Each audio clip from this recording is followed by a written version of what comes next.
ABN కార్యాలయం మీద చెయ్యి వేసిన 2 గంటల లోపల నీ టీఆర్ఎస్ భవన్ మీద పక్కా దాడి చేస్తామని చెప్పి మా యువమోర్చా కార్యకర్తలు ఆదేశించారు. నేను సవాల్ చేస్తున్నాను, చలో నీ క్యాడర్ రమ్మను, మా క్యాడర్ వస్తుంది. అరే తంబాకు సంజయ్, నీకు నువ్వు సంకనాకే ఏబిఎన్ ఆంధ్రజ్యోతి రాధాకృష్ణకి ఇద్దరికి చెప్తా ఉన్నా, ఈ తెలంగాణ మీద విషం కక్కుతున్నటువంటి ఏబిఎన్ ఛానల్ ని ఆంధ్రజ్యోతిని నేలమట్టం చేస్తాం. ఆ దమ్ము మాకున్నది.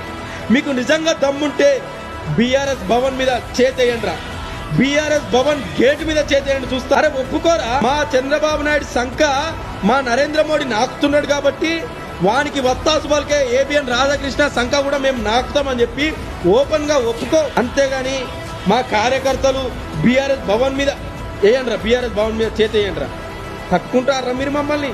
మా తాకిడిని తట్టుకుంటారా? మా తాకిడికి సోనియా గాంధీ, చంద్రబాబు నాయుడు ఉచ్చ పోసుకున్నారు. బిడ్డ నువ్వెంతరా, నీ బతికెంతరా? అర్థమైతా ఉన్నదా?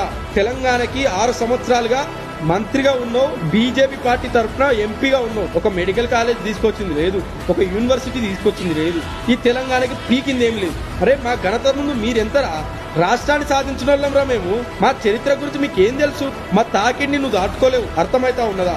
ఒక్కసారి కంఠం దగ్గర జై తెలంగాణ అంటే ఆ గాలికే ఎగిరిపోతావు నువ్వు. గుర్తుపెట్టుకో, అది మా పవర్. జై తెలంగాణ, జై కేసీఆర్.